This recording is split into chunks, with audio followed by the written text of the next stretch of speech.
بیماریاں دو طرح کی ہوتی ہیں، ایک روحانی اور ایک جسمانی۔ جہاں تک جسمانی بیماریوں کا تعلق ہے تو اللہ سبحانہ تعالیٰ نے ان کے لیے زمین سے چیزیں پیدا کی جن میں انسان کے لیے شفا رکھی، اور جہاں تک روحانی بیماریوں کا تعلق ہے تو اللہ سبحانہ تعالیٰ نے ان کی شفا کے لیے قرآن نازل کیا۔ بہرحال کوئی بیماری ایسی نہیں کہ جس کے لیے اللہ نے دوا نہ اتاری ہو۔ اسی سلسلے کی یہ حدیث ہے، ان ابی ہریرہ رضی اللہ عنہ عن النبی صلی اللہ علیہ وسلم قال ما انزل اللہ داء الا انزل له شفاء، کتاب الطب۔ ابو ہریرہ رضی اللہ عنہ نبی کریم صلی اللہ علیہ وسلم سے روایت کرتے ہیں، آپ صلی اللہ علیہ وسلم نے فرمایا، اللہ نے کوئی ایسی بیماری نہیں اتاری جس کی دوا نہ اتاری ہو۔ ما انزل اللہ داء، یعنی اللہ نے جو بھی کوئی بیماری پیدا کی ہے اس کے لیے شفا کا سبب بھی پیدا کیا ہے، یعنی جسمانی بیماریوں کے لیے بھی اور روحانی بیماریوں کے لیے بھی، یعنی کوئی بھی بیماری ایسی نہیں۔ ما انزل اللہ داء الا انزل له شفاء، مگر یہ کہ اس کی شفا بھی رکھی ہے اللہ نے۔ تو چونکہ اللہ سبحانہ تعالی نے آسمانی اسباب کے ذریعے بیماری کی شفا کو پیدا کیا تو اس کے لیے اتارنے کا لفظ آیا ہے، انزلہ، اتارا۔ انزال کے کئی ایک معنی علماء نے یہاں پر کیے ہیں۔ ایک قول یہ ہے کہ اس کے اتارنے سے مراد یہ ہے کہ اللہ نے اپنے بندوں کو اس کے متعلق آگاہ کیا ہے، یعنی خبردار کیا ہے، بتایا ہے۔ ایک اور قول یہ ہے کہ رسول اللہ صلی اللہ علیہ وسلم نے ہر بیماری اور اس کے علاج کے متعلق عمومی طور پر خبر دی ہے، یعنی بیماری بھی ہے اس کی بھی خبر دی اور علاج بھی ہے۔ ایک قول یہ بھی ہے کہ ان دونوں کے اتارنے سے مراد ان کو پیدا کرنا ہے اور ان کا زمین میں رکھ دینا ہے، یعنی جیسا کہ حدیث میں اس خبر کی طرف اشارہ ہے کہ اللہ نے جو بیماری رکھی اس کے لیے علاج بھی رکھا، یعنی زمین پر رکھا۔ اور ایک اور قول یہ ہے کہ ان دونوں کے اتارنے سے ان کا فرشتوں کے ذریعے اتارنا مراد ہے، وہ فرشتے جو انسانی مخلوق کے نظام کے ساتھ مقرر کیے گئے ہیں۔ تو بیماری اور اس کا علاج فرشتوں کے ساتھ نازل کیا جاتا ہے۔ اور ایک قول یہ بھی ہے کہ اکثر بیماریاں اور ان کے علاج بارشوں کے اتارنے کے ذریعے سے ہوتے ہیں، جن سے غذائیں اور دوائیں اور دیگر چیزیں پیدا ہوتی ہیں۔ یعنی بارش اترتی تو زمین بہت کچھ اگاتی ہے، تو پھر اس میں بعض اوقات کچھ زمینیں ایسی ہوتی ہیں یا کوڑے کے ڈھیر ایسے ہوتے ہیں کہ جن پہ بارش پڑتی ہے تو وہاں سے جراثیم پیدا ہو کر بھی فضا میں پھیلتے ہیں، وہ بھی بیماریوں کا سبب بنتے ہیں۔ اسی طرح اچھی زمینوں پر جب بارش پڑتی ہے تو اچھی غذائیں پیدا ہوتی ہیں جو بندوں کو صحت مند رکھنے میں کام آتی ہیں، اور انہی میں پھر جنگلوں کے اندر ایسی جڑی بوٹیاں پیدا ہوتی ہیں کہ جن سے علاج کیا جاتا ہے۔ تو بہرحال دونوں چیزیں مقدر ہیں، اللہ کی تقدیر میں سے ہیں، اور یہ اللہ سبحانہ تعالیٰ کی مخلوق پر ایک مکمل مہربانی ہے کہ اگر اللہ تعالیٰ نے انسان کو بیماری کے ذریعے آزمایا ہے تو اس کے علاج کے لیے یا حل کے لیے اللہ نے دوائیں بھی پیدا کی ہیں۔ جیسے انسان اگر گناہ کے ذریعے آزمایا جاتا ہے، یعنی نفس کے کسی شر کی وجہ سے یا شیطان کی وجہ سے وہ آزمائش میں ہے، تو اللہ سبحانہ تعالیٰ نے ایسے اعمال بھی بتائے ہیں کہ جو گناہوں کو مٹانے کا سبب بنتے ہیں، جیسے استغفار وغیرہ ہے۔ اسی طرح ایک اور حدیث سے ہمیں یہ بھی پتہ چلتا ہے کہ سال میں ایک رات وبا اترتی ہے، اور یہ صحیح مسلم کی روایت ہے۔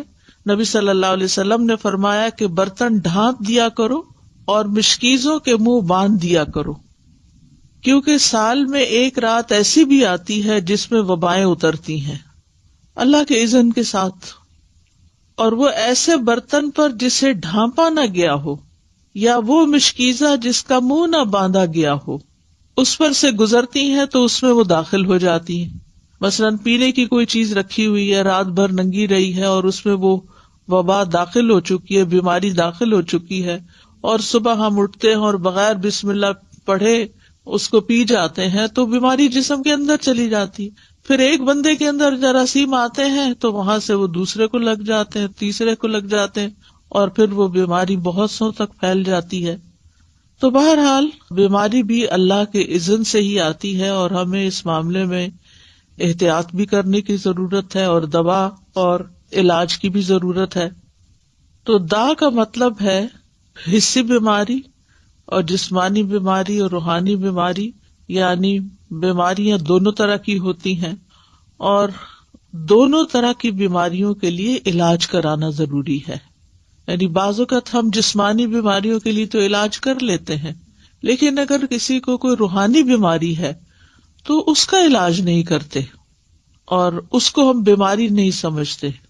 بعض اوقات جن بھوت کا اثر سمجھتے ہیں, بعض اوقات دوسرے کو کہتے ہیں ایسے ہی بہانے بنا رہا ہے, لیکن اس کو سنجیدگی سے نہیں لیتے اور اس کا پراپر علاج نہیں کرتے. اسی طرح یہ ہے کہ انسان کا دل بھی بیمار ہوتا ہے, یعنی جو روحانی بیماریاں ہیں یا قلبی بیماریاں ہیں ان میں انسان کا دل بھی بیمار ہوتا ہے, اور دل کی بیماری دل کا ٹیڑھا ہونا ہے, اور اس کو اللہ کے دین کی طرف لانا ہی اس کو معتدل کرنا ہے اور اس کا علاج ہے. تو دلوں کا علاج اللہ کی کتاب اور اس کے رسول صلی اللہ علیہ وسلم کی سنت کی طرف لوٹنا ہے, جیسا کہ اللہ عز و جل کا فرمان ہے, یا ایھا الناس قد جاءتکم موعظۃ من ربکم وشفاء لما فی الصدور وہدی ورحمۃ للمؤمنین.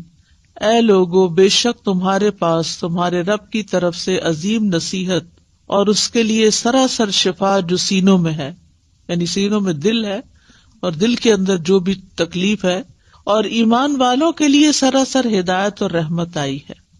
تو اس لیے قلبی بیماریوں کا علاج, دل کی بیماریوں کا علاج, روحانی بیماریوں کا علاج قرآن سے کرنا چاہیے, کیونکہ خود قرآن نے خبر دی ہے کہ وہ شفا ہے, شفاء لما فی الصدور, جو سینوں کے اندر ہے. اور اللہ عز و جل کی کتاب سے زیادہ افضل کوئی چیز نہیں کہ جس کے ساتھ انسان اپنے دل کا علاج کر سکے, لیکن اس کے لیے ضروری ہے کہ اخلاص کے ساتھ اس کی قرأت کرے, اس کو پڑھے, اس میں غور و فکر کرے اور کسی بھی قسم کا اس کے ساتھ ایک تعلق قائم رکھے. اسی طرح بعض اوقات پورا قرآن اگر نہیں بھی پڑھتا یا بہت زیادہ تلاوت مریض نہیں بھی کر سکتا تو قرآن مجید سے سلیکٹڈ آیات بھی اس کو پڑھنے کے لیے دی جا سکتی ہیں. مثال کے طور پر آیت کریمہ جو ہے لا الہ الا انت سبحانک انی کنت من الظالمین, یہ قرآن کی ایک آیت ہے, اور اس میں یہ بھی ہے کہ کذالک ننجی المؤمنین, کہ ہم باقی مومنوں کو بھی ایسے نجات دیتے ہیں جیسے یونس علیہ السلام کو اس آیت کے پڑھنے کی وجہ سے نجات دی. تو اس لیے وہ ایک آیت کو بھی اگر کئی دفعہ دہراتا ہے تو اس میں کوئی حرج کی بات نہیں ہے, کیونکہ قرآن و سنت سے غم اور رنج کا علاج یہ آیت کریمہ کی شکل میں ثابت ہے. لیکن ایک بات یاد رکھیے کہ تجربہ نہ کیجیے کہ اچھا اگر قرآن شفا ہے, میں ذرا ایکسپیریمنٹ کر کے دیکھتا ہوں کہ میری اس بیماری میں قرآن کے پڑھنے سے شفا ہوتی ہے یا نہیں. تو ایسے لوگوں کو شفا نہیں ہوتی کہ جو تجربے کی غرض سے یہ کام کرتے ہیں.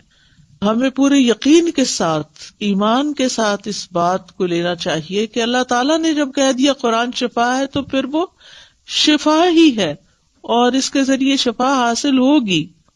بہرحال اس حدیث سے یہ بھی پتہ چلتا ہے کہ اللہ نے جو بھی کوئی بیماری اتاری ہے اس کی دوا بھی اتاری ہے, اور اگر دوا اتاری ہے تو پھر ہمیں کیا کرنا چاہیے؟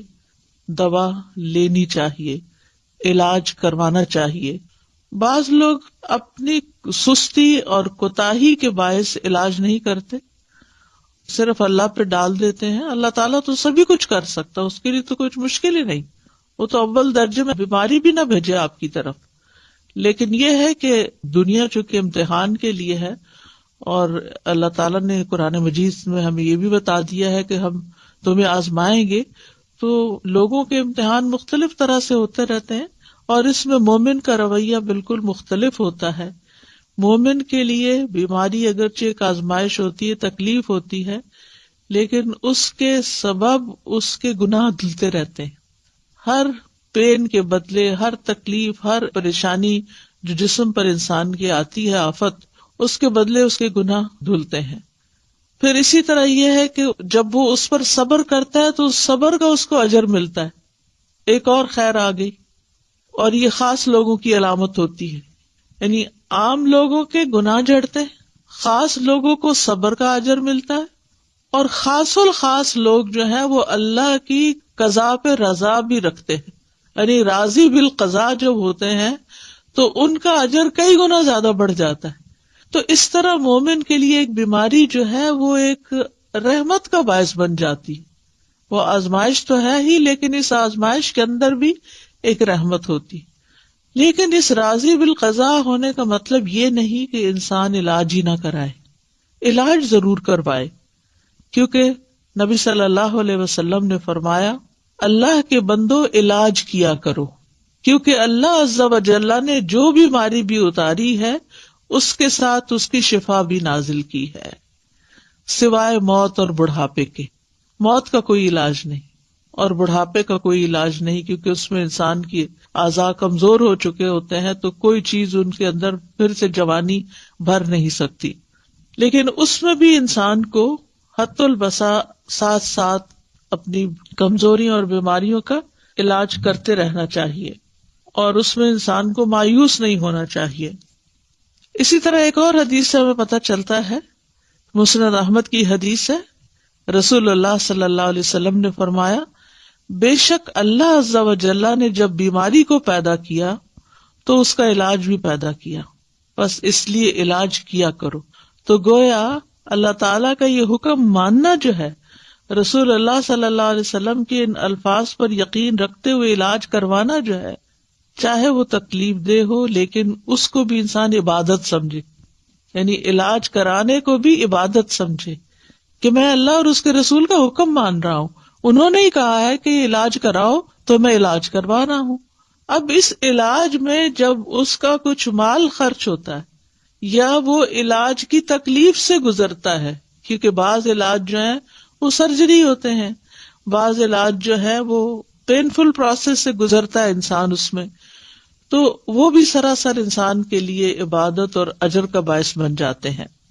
اسامہ بن شریک کہتے ہیں میں نبی صلی اللہ علیہ وسلم کی خدمت میں پہنچا تو دیکھا کہ آپ کے صحابہ آپ کی مجلس میں ایسے بیٹھے تھے گویا ان کے سروں پر پرندے ہوں، یعنی بہت باادب اور پرسکون طریقے سے. چنانچہ میں نے سلام کیا اور بیٹھ گیا. ادھر ادھر سے بدوی لوگ آئے، بدو جو دیہاتوں میں رہنے والے تھے، اور انہوں نے پوچھا اللہ کے رسول کیا ہم علاج کر لیا کریں، یعنی کوئی بیماری ہو تو علاج کریں. آپ نے فرمایا دوا استعمال کیا کرو، بلا شبہ اللہ عز و جل نے کوئی بیماری پیدا نہیں کی مگر اس کی دوا بھی پیدا کی ہے، سوائے ایک بیماری کے یعنی بڑھاپا. اچھا، بعض لوگ ہوتے ہیں وہ یہ کہتے ہیں کہ ہم نے آج تک کوئی دوا نہیں کھائی، اور اس میں بڑے فخر سے بتاتے ہیں ہمیں اگر کوئی بیماری ہو تو بس ہم صبر کر لیتے ہیں، بس دم درود سے کام لے لیتے ہیں اور بس ہمارے لیے وہی کافی ہو جاتا ہے. الحمدللہ یہ بھی اچھی بات ہے کہ آپ قرآن سے علاج کر لیتے ہیں اور کرنا چاہیے، لیکن اس کا یہ مطلب نہیں کہ کوئی اگر دوا کھا رہا ہے یا دوا کھانا کوئی بری بات ہے، کیونکہ نبی صلی اللہ علیہ وسلم نے کیا فرمایا ہے کہ دوا استعمال کیا کرو، تداوؤ، دوا استعمال کیا کرو. تو دوا کھانا جو ہے وہ کوئی غلط کام کرنا نہیں ہے، لیکن دوا سے شفا ملنا اللہ کے اذن سے ہے. دوا کے اندر شفا اللہ نے رکھی ہے، اللہ کے اذن سے شفا ہوتی. کوئی یہ نہیں کہہ سکتا کہ میں نے یہ چیز کھائی تو میں ٹھیک ہو گیا. نہیں، چیز نے ٹھیک نہیں کیا، اللہ کے اذن سے ٹھیک ہو گیا، کیونکہ اللہ کا اذن اس کو ہوا کہ اس بندے کے اندر یہ کیفیت پیدا کر دے، اس کی بیماری کی اصلاح کر دے، تو علاج ہو گیا، شفا ہو گئی. پھر اسی طرح آپ صلی اللہ علیہ وسلم نے فرمایا علاج کروانا تقدیر کا حصہ ہے. اگر بیماری تقدیر سے ہے تو علاج بھی تقدیر سے ہے، اور یقیناً علاج اللہ تعالیٰ کے حکم سے ہی فائدہ دیتا ہے. علاج اللہ تعالیٰ کے حکم سے ہی فائدہ دیتا ہے. تو علاج کروانے کے کچھ اصول ہمارے دین نے ہمیں بتائے ہیں. نمبر 1 یہ کہ اللہ کو شافی مانا جائے، یعنی یہ یقین رکھا جائے کہ اللہ ہی شفا دیتا ہے. سورۃ الشعراء میں آتا ہے وَإِذَا مَرِضْتُ فَهُوَ يَشْفِينِ، اور جب میں بیمار ہوتا ہوں تو وہی مجھے شفا دیتا ہے. شفا اللہ ہی کے ہاتھ میں ہے. حضرت عائشہ کہتی ہیں کہ رسول اللہ صلی اللہ علیہ وسلم دم کیا کرتے تھے اور یہ دعا پڑھتے تھے امسح البأس رب الناس بیدک الشفاء لا یکشف الکرب الا انت، اے لوگوں کے رب تکلیف کو دور کر دے، شفا تو تیرے ہی ہاتھ میں ہے، تیرے سوا اس کو دور کرنے والا اور کوئی نہیں. پھر اسی طرح ایک روایت میں آتا ہے کہ اللہ ہی طبیب ہے. ابو رمثا سے مروی ہے، وہ کہتے ہیں کہ میرے والد نے رسول اللہ صلی اللہ علیہ وسلم سے عرض کیا کہ مجھے آپ اپنی وہ چیز دکھائیں جو آپ کی پشت پر ہے، یعنی وہ جو مہر نبوت تھی، کیونکہ میں طبیب ہوں. آپ نے فرمایا طبیب تو اللہ ہے، بلکہ تو رفیق آدمی ہے، یعنی نرمی کرنے والا ہے، مریض کو تسکین دینے والا، دلاسا دینے والا ہے. اور بیماری کا اصل طبیب تو اللہ ہی ہے، شافی تو وہی ہے جس نے اسے پیدا کیا. حضرت ایوب علیہ السلام کی مثال ہمارے سامنے ہے کہ جب ان کی بیماری کو ایک طویل عرصہ گزر گیا تو بھی وہ مایوس نہیں ہوئے، دعا کرنے لگے. وَأَيُّوبَ إِذْ نَادَى رَبَّهُ أَنِّي مَسَّنِيَ الضُّرُّ وَأَنْتَ أَرْحَمُ الرَّاحِمِينَ فَاسْتَجَبْنَا لَهُ فَكَشَفْنَا مَا بِهِ مِنْ ضُرٍّ وَآتَيْنَاهُ أَهْلَهُ وَمِثْلَهُمْ مَعَهُمْ رحمتم من عندنا وذکریٰ للعابدین. اور ایوب جب اس نے اپنے رب کو پکارا کہ بے شک مجھے تکلیف پہنچی ہے اور تو رحم کرنے والوں میں سب سے زیادہ رحم کرنے والا ہے، تو ہم نے اس کی دعا قبول کر لی، پس اسے جو بھی تکلیف تھی دور کر دی، اور اسے اس کے گھر والے اور ان کے ساتھ ان کی مثل اور عطا کر دیے اپنے پاس سے رحمت کے لیے اور ان لوگوں کی یاد دہانی کے لیے جو عبادت کرنے والے ہیں.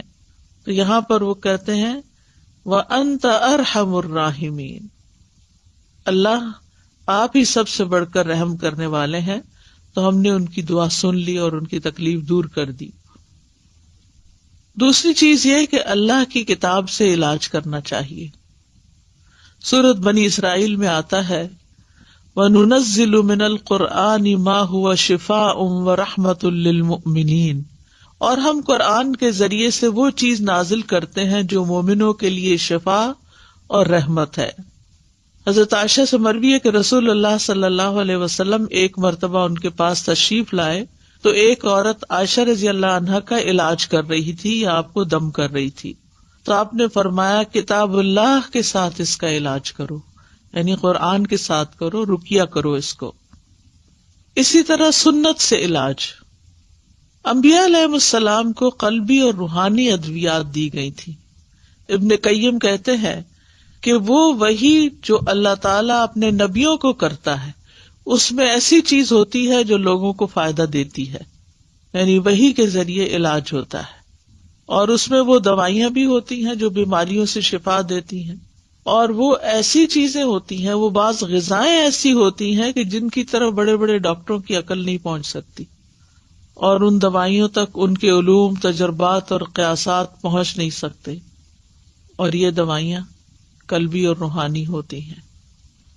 تو ایک بات ہمیں یاد رکھنی چاہیے کہ انسان صرف مادی جسم سے نہیں بنا، یعنی صرف مادہ نہیں ہے، صرف میٹر نہیں، اس کے اندر روح ہے. اس لیے اگر آپ صرف دوا سے علاج کریں گے تو وہ کافی نہیں ہے جب تک کہ آپ اس کی روح کا بھی علاج نہ کریں، خصوصاً روحانی بیماری بھی. کچھ بیماریاں ایسی ہوتی ہیں نا کہ جو روحانی بیماری ڈومیننٹ ہوتی ہے اور اس کے اثر میں جسمانی بیماری بھی ہوتی ہے، اور کبھی ایسا ہوتا ہے کہ جسمانی بیماری ہوتی ہے اور اس کے اثر سے انسان کی روح بھی بیمار پڑ جاتی، کیونکہ دونوں ایک دوسرے میں گندے ہوئے ہیں، ان سے الگ نہیں ہے. ایک کو کوئی تکلیف پہنچے گی تو دوسرا اس سے متاثر ہوگا. تو اس لیے بہت ضروری ہے کہ انسان دونوں طرح کے علاج کرے، یعنی ایک طرف دوا کھائے اور دوسری طرف دعا کرے اور دم کرے اور قرآن پڑھے تاکہ انسان مکمل شفا یاب ہو جائے. کیونکہ بندہ جب تک اللہ کے ذکر میں مصروف رہتا ہے تو شیطان کے حملوں سے محفوظ ہوتا ہے اور ایک مضبوط قلعے میں ہوتا ہے. تیسری چیز ہے طب نبوی سے علاج. تو اب اگر طبیب اللہ ہی ہے تو پھر ہمیں کیا طب نبوی سے علاج کرنا چاہیے, اور طب نبوی کیا ہے, اور کیا کوئی انسان طبیب کہلا سکتا ہے؟ انسان طبیب کہلا سکتا ہے لیکن اللہ الطبیب ہے. یعنی جیسے انسان کو بھی کریم کہہ سکتے ہیں لیکن اللہ الکریم ہے. تو طب نبوی سے علاج میں حجامہ کروانا, پچھنے لگوانا. آپ صلی اللہ علیہ وسلم نے فرمایا اگر تمہاری دواؤں میں سے کسی میں بھلائی ہے تو پچھنا لگوانے یا شہد پینے اور آگ سے داغنے میں ہے. اگر وہ مرض کے مطابق ہو, یعنی بیماری کے مطابق پچھنا لگے یا آگ سے داغ لگے, اور میں آگ سے داغنے کو پسند نہیں کرتا. ایک تو یہ کہ تکلیف دہ علاج ہے بہت, یعنی انسان کو کسی گرم سلاخ سے داغنا یا کسی بھی طرح کی ایسی کوئی چیز لگانا کہ جس میں آگ ہو, تو اس لیے آپ اس کو پسند نہیں کرتے تھے. لیکن آخری چارہ کار کے طور پر اگر کوئی بیماری کسی بھی طرح ٹھیک نہ ہوتی ہو تو اس صورت میں ایسا علاج کیا جا سکتا ہے.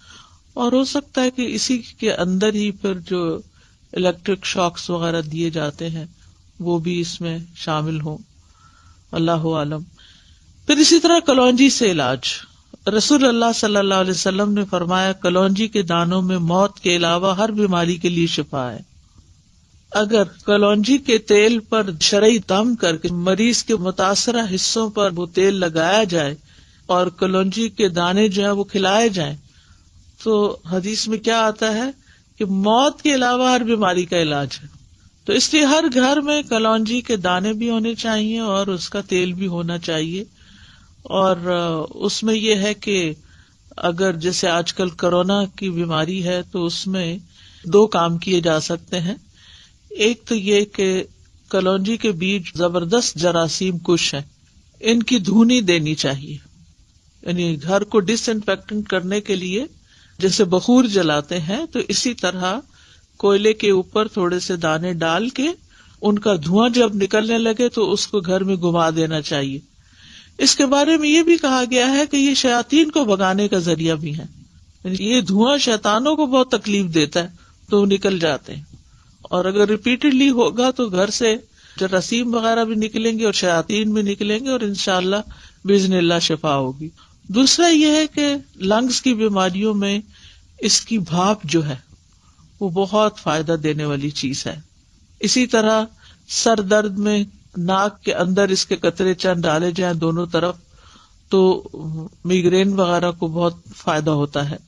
اس کے اوپر تو بہت تفصیلی الگ ایک پورا لیکچر ہو سکتا ہے کہ کلونجی کس طرح استعمال کی جا سکتی ہے اور کس طرح فائدہ. لیکن یہ 2 چیزیں جو میں نے بتائی ہیں کہ اس کی دھونی دی جائے اور اس کی بھاپ لی جائے یہ غیر مضر ہیں. اور چند دانے جیسے چٹکی بھر دانے صبح کے وقت پانی کے ساتھ اگر کھا لیے جائیں, اور اگر صبح نہیں یاد رہے تو آپ کے ڈائننگ ٹیبل پر اگر کلونجی رکھی ہوئی ہے تو کھانے کے اوپر بازو کے جیسے آپ نمک چھڑکتے ہیں تو چٹکی بھر دانے, یعنی بہت زیادہ مقدار میں نہیں, کیونکہ پھر ایسا نہ ہو کہ اس کا کوئی ری ایکشن ہو.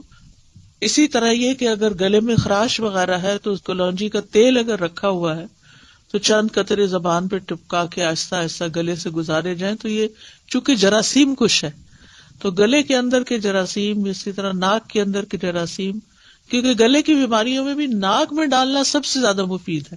اگر تھوڑا سا کڑوا لگتا ہے, تکلیف سے محسوس ہوتی ہے, لیکن یہ کہ اس میں فوری طور پر انسان کو ریلیف ملتا ہے اور بہت جلد گلے کی بیماریاں وغیرہ جو ہیں یہ ٹھیک ہوتی ہیں. اور اگر پھیپڑوں تک نمونیا وغیرہ ہو گیا ہے تو بارہا اگر بھاپ دی جائے اس کی تو بہت فائدہ مند ہے. وکس وغیرہ جو ہے یعنی کہ ایسی چیز ہے کہ جس کے بخارات پھیپڑوں میں جا کے جم بھی سکتے ہیں, لیکن کلونجی جو ہے وہ مضر نہیں ہے. پھر اسی طرح یہ ہے کہ شہد فائدہ مند ہے. قرآن مجید میں آتا ہے یخرج من بطونها شراب مختلف الوانہ فیہ شفاء للناس. اس مکھی میں سے رنگ برنگ کا شربت نکلتا ہے جس میں لوگوں کے لیے شفا ہے. یعنی شہد جو ہے وہ فائدے کی چیز ہے.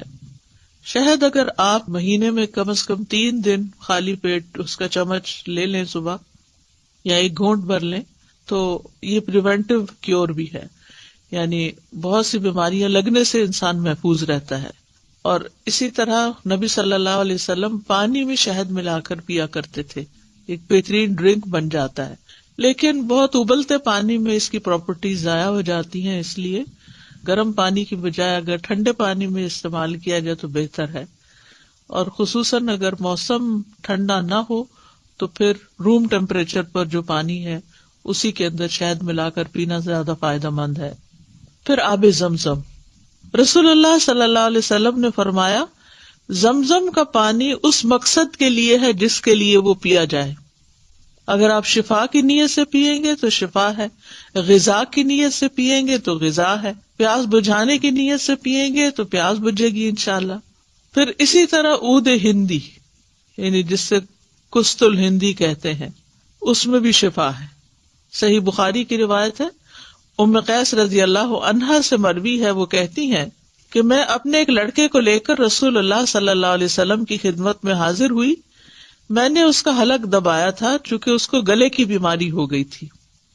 تو آپ نے فرمایا تم اپنے بچوں کو انگلی سے حلق دبا کر کیوں تکلیف دیتی ہو؟ ہمارے یہاں بھی جو ٹریڈیشنل میتھڈ ہے گلے چڑھانے کا، اس میں نمک یا اسی طرح کی کسی چیز کے ساتھ انگلی کے ساتھ گلے اوپر کو اٹھا کے دبا دیتے ہیں ان کا انفیکشن دور کرنے کے لیے. تو آپ صلی اللہ علیہ وسلم نے اس سے منع کیا اور فرمایا یہ عود ہندی لو، اس میں 7 بیماریوں کی شفا ہے. سبحان اللہ. ان میں ایک ذات الجم، پسلی کا ورم بھی ہے، یعنی نمونیا بھی ہے. تو آج کل کورونا وائرس میں جیسے پھیپھڑوں پر ہی سارا اثر چلا جاتا ہے، بیماری زیادہ تکلیف دہ ہو جاتی ہے، تو اس میں کست الہندی جو ہے اور کست البحری یہ فائدہ مند ہے.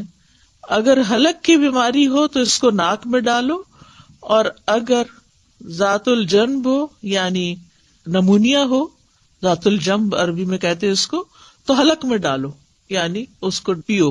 اور اس کے لیے بھی یہ ہے کہ گرم پانی میں اگر تھوڑی دیر کے لیے اس کو بھگو کے رکھ دیا جائے، ایک چھوٹی چمچ جو ہے اس کو 1 کپ پانی میں، اور پھر جب وہ اچھی طرح اس کے پانی میں اثرات آ جائیں تو اس کو چائے کی طرح سپ سپ کر کے یا قہوے کی طرح پی لیا جائے تو یہ بھی بہت جلد فائدہ دیتی ہے.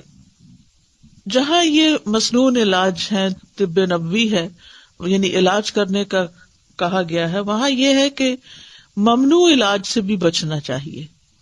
اور ممنوع علاج کیا ہے؟ غیر شرعی اور شرکیہ طریقے سے علاج، یعنی شرکیہ دم یا تعویذ وغیرہ. عبداللہ بن مسعود اپنی بیوی کے پاس داخل ہوئے تو دیکھا کہ اس نے خسرہ کی بیماری کی وجہ سے تعویذ پہنا ہوا تھا. ان کی وائف نے تعویذ لٹکایا ہوا تھا خسرہ کی بیماری سے نکلنے کے لیے. تو آپ نے اسے سختی سے کاٹ دیا اور کہا بے شک عبداللہ کی آل شرک سے بیزار ہے، اور کہا ہم نے رسول اللہ صلی اللہ علیہ وسلم سے یہ بات بھی یاد کی ہے کہ بلا شبہ جھاڑ پھونک، تعویذ اور حب کے اعمال شرک ہیں. یہاں پر اس کا یہ مطلب نہیں کہ دم کرنا منع ہے یا رقیہ منع ہے، شرکیہ جھاڑ پھونک منع ہے. یعنی ان الرقا والتمائم والطولہ شرکن، یعنی اس سے مراد وہ کلمات ہیں جو حرام ہیں، لیکن دوسری طرف جائز اور شرعی دم بھی ہیں. عوف بن مالک کہتے ہیں ہم زمانے جاہلیت میں دم کیا کرتے تھے. ہم نے عرض کیا اللہ کے رسول اس کے بارے میں آپ کا کیا خیال ہے؟ آپ نے فرمایا اپنے دم کے کلمات میرے سامنے پیش کرو، دم میں کوئی حرج نہیں جب تک اس میں شرک نہ ہو. اچھا، یہ جو بات ہے نا کہ لا بأس بالرقى ما لم يكن فيه شرک، اب یہ قرآن کی آیات تو نہیں تھی نا دور جاہلیت میں. تو آپ نے پوچھا کہ مجھے دکھاؤ کہ کون سا دم کرتے تھے، بتاؤ مجھے. آپ نے فرمایا کہ اگر شرکی الفاظ نہیں تو دم ٹھیک ہے. اس سے ایک بڑی اہم بات پتہ چلتی ہے. بعض لوگ اس بات میں بہت فس کریٹ کر دیتے ہیں کہ یہ کوئی مسنون طریقہ نہیں دم کا، اور آپ کو یہ کس نے کہا کہ یہ آیت 10 دفعہ پڑھ کے دم کریں تو ٹھیک ہو جائیں گے. تو آیت پڑھنے میں تو کوئی حرج ہی نہیں ہے. یعنی جیسے کسی کو منزل نام کی کتابچہ بھی ہوتا ہے، یا اسی طرح رقیہ جس میں قرآن کی مختلف آیات اکٹھی کی گئی ہیں، ان کو جب پڑھا جاتا ہے تو لوگ پوچھنا شروع ہو جاتے ہیں یہ کہاں لکھا ہوا ہے کہ یہ آیت بھی پڑھی جائے اور یہ آیت بھی پڑھی جائے.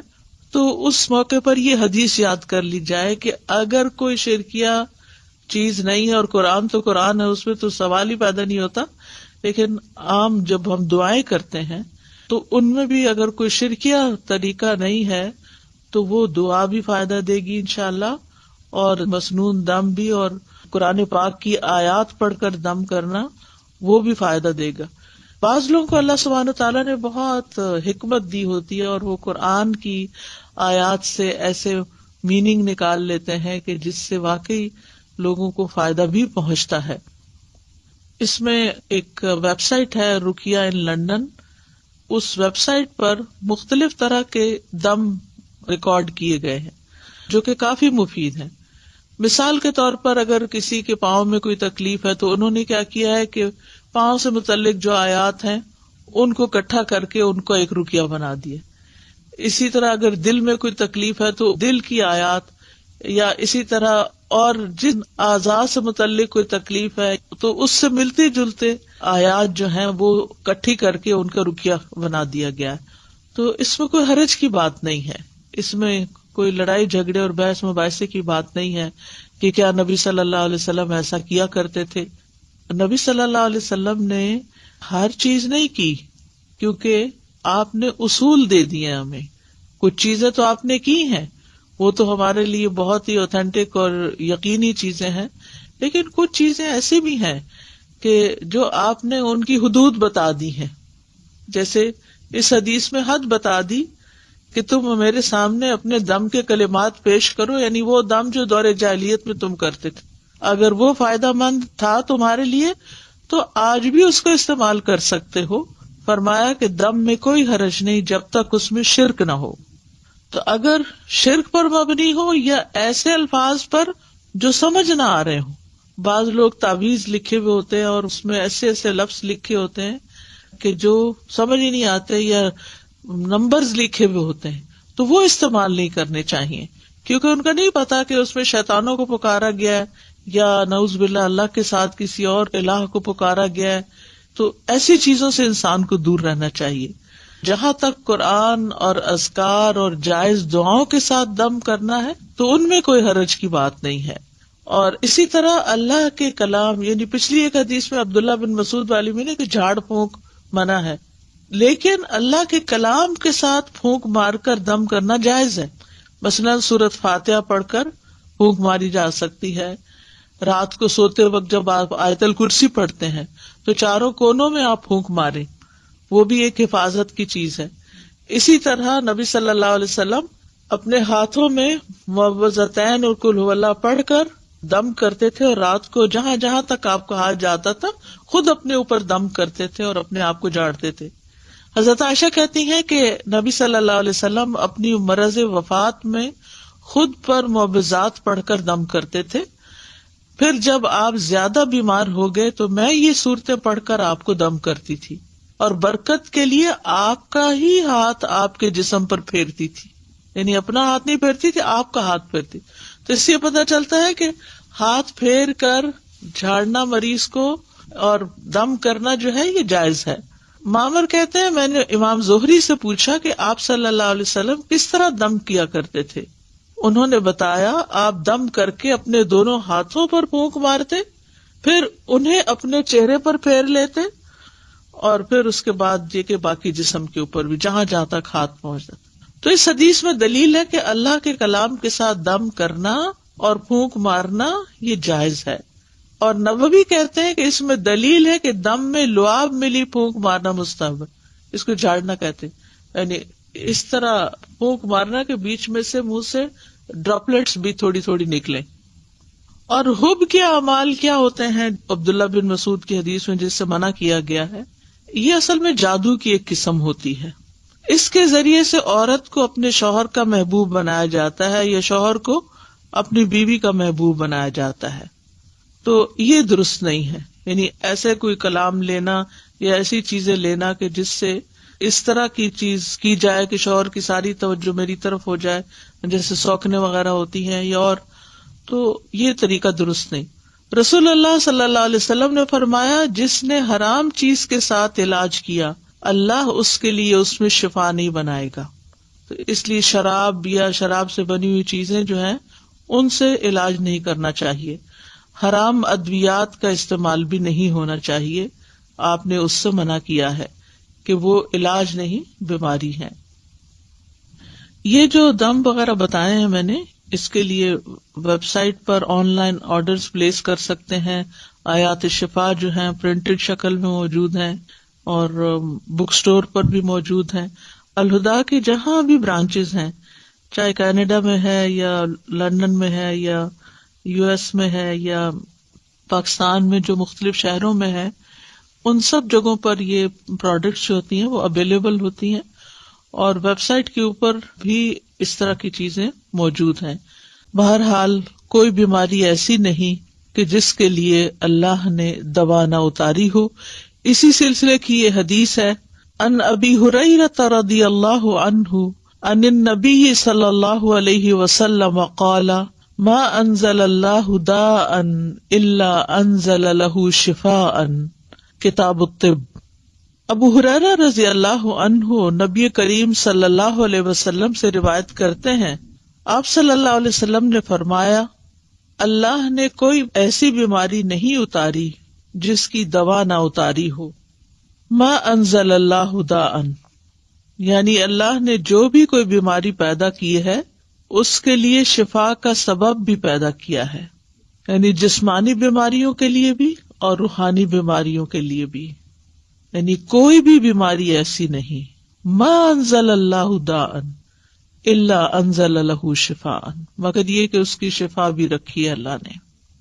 تو چونکہ اللہ سبحانہ وتعالی نے آسمانی اسباب کے ذریعے بیماری کی شفا کو پیدا کیا، تو اس کے لیے اتارنے کا لفظ آیا ہے، انزلہ، اتارا. انزال کے کئی ایک معنی علماء نے یہاں پر کیے ہیں.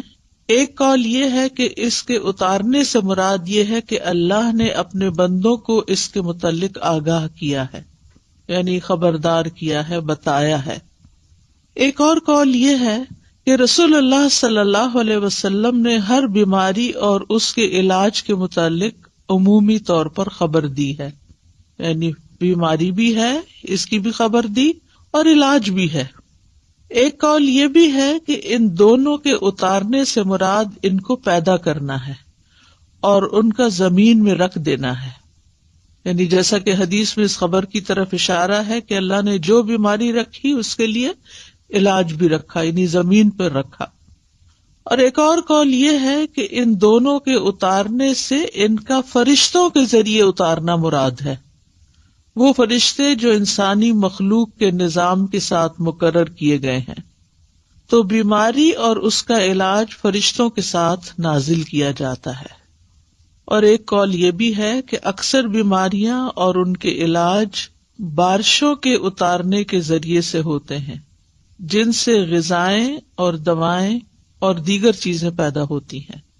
یعنی بارش اترتی تو زمین بہت کچھ اگاتی ہے، تو پھر اس میں بعض اوقات کچھ زمینیں ایسی ہوتی ہیں یا کوڑے کے ڈھیر ایسے ہوتے ہیں کہ جن پہ بارش پڑتی ہے تو وہاں سے جراثیم پیدا ہو کر بھی فضا میں پھیلتے ہیں، وہ بھی بیماریوں کا سبب بنتے ہیں. اسی طرح اچھی زمینوں پر جب بارش پڑتی ہے تو اچھی غذائیں پیدا ہوتی ہیں جو بندوں کو صحت مند رکھنے میں کام آتی ہیں، اور انہی میں پھر جنگلوں کے اندر ایسی جڑی بوٹیاں پیدا ہوتی ہیں کہ جن سے علاج کیا جاتا ہے. تو بہرحال دونوں چیزیں مقدر ہیں، اللہ کی تقدیر میں سے ہیں، اور یہ اللہ سبحانہ وتعالیٰ کی مخلوق پر ایک مکمل مہربانی ہے کہ اگر اللہ تعالیٰ نے انسان کو بیماری کے ذریعے آزمایا ہے تو اس کے علاج کے لیے یا حل کے لیے اللہ نے دوائیں بھی پیدا کی ہیں. جیسے انسان اگر گناہ کے ذریعے آزمایا جاتا ہے، یعنی نفس کے کسی شر کی وجہ سے یا شیطان کی وجہ سے وہ آزمائش میں ہے، تو اللہ سبحانہ وتعالیٰ نے ایسے اعمال بھی بتائے ہیں کہ جو گناہوں کو مٹانے کا سبب بنتے ہیں، جیسے استغفار وغیرہ ہے. اسی طرح ایک اور حدیث سے ہمیں یہ بھی پتہ چلتا ہے کہ سال میں ایک رات وبا اترتی ہے، اور یہ صحیح مسلم کی روایت ہے. نبی صلی اللہ علیہ وسلم نے فرمایا کہ برتن ڈھانپ دیا کرو اور مشکیزوں کے منہ باندھ دیا کرو، کیونکہ سال میں ایک رات ایسی بھی آتی ہے جس میں وبائیں اترتی ہیں اللہ کے اذن کے ساتھ، اور وہ ایسے برتن پر جسے ڈھانپا نہ گیا ہو یا وہ مشکیزہ جس کا منہ نہ باندھا گیا ہو اس پر سے گزرتی ہیں تو اس میں وہ داخل ہو جاتی ہیں۔ مثلاً پینے کی کوئی چیز رکھی ہوئی ہے، رات بھر ننگی رہی ہے اور اس میں وہ وبا داخل ہو چکی ہے، بیماری داخل ہو چکی ہے، اور صبح ہم اٹھتے ہیں اور بغیر بسم اللہ پڑھے اس کو پی جاتے ہیں تو بیماری جسم کے اندر چلی جاتی، پھر ایک بندے کے اندر جراثیم آتے ہیں تو وہاں سے وہ دوسرے کو لگ جاتے ہیں، تیسرے کو لگ جاتے ہیں، اور پھر وہ بیماری بہت سو تک پھیل جاتی ہے۔ تو بہرحال بیماری بھی اللہ کے اذن سے ہی آتی ہے، اور ہمیں اس معاملے میں احتیاط بھی کرنے کی ضرورت ہے، اور دوا اور علاج کی بھی ضرورت ہے۔ تو دا کا مطلب ہے حسی بیماری اور جسمانی بیماری اور روحانی بیماری، یعنی بیماریاں دونوں طرح کی ہوتی ہیں، اور دونوں طرح کی بیماریوں کے لیے علاج کرانا ضروری ہے۔ یعنی بعض اوقات ہم جسمانی بیماریوں کے لیے تو علاج کر لیتے ہیں، لیکن اگر کسی کو کوئی روحانی بیماری ہے تو اس کا علاج نہیں کرتے اور اس کو ہم بیماری نہیں سمجھتے۔ بعض اوقات جن بھوت کا اثر سمجھتے ہیں، بعض اوقات دوسرے کو کہتے ہیں ایسے ہی بہانے بنا رہا ہے، لیکن اس کو سنجیدگی سے نہیں لیتے اور اس کا پراپر علاج نہیں کرتے۔ اسی طرح یہ ہے کہ انسان کا دل بھی بیمار ہوتا ہے، یعنی جو روحانی بیماریاں ہیں یا قلبی بیماریاں ہیں ان میں انسان کا دل بھی بیمار ہوتا ہے، اور دل کی بیماری دل کا ٹیڑھا ہونا ہے، اور اس کو اللہ کے دین کی طرف لانا ہی اس کو معتدل کرنا ہے اور اس کا علاج ہے۔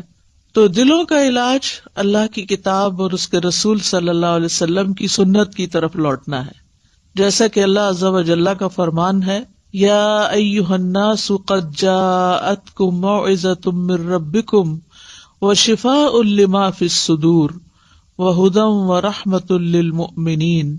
اے لوگو، بے شک تمہارے پاس تمہارے رب کی طرف سے عظیم نصیحت اور اس کے لیے سراسر شفا جو سینوں میں ہے، یعنی سینوں میں دل ہے اور دل کے اندر جو بھی تکلیف ہے، اور ایمان والوں کے لیے سراسر ہدایت اور رحمت آئی ہے۔ تو اس لیے قلبی بیماریوں کا علاج، دل کی بیماریوں کا علاج، روحانی بیماریوں کا علاج قرآن سے کرنا چاہیے، کیونکہ خود قرآن نے خبر دی ہے کہ وہ شفا ہے، شفاء لما فی الصدور، جو سینوں کے اندر ہے۔ اور اللہ عز و جل کی کتاب سے زیادہ افضل کوئی چیز نہیں کہ جس کے ساتھ انسان اپنے دل کا علاج کر سکے، لیکن اس کے لیے ضروری ہے کہ اخلاص کے ساتھ اس کی قرأت کرے، اس کو پڑھے، اس میں غور و فکر کرے، اور کسی بھی قسم کا اس کے ساتھ ایک تعلق قائم رکھے۔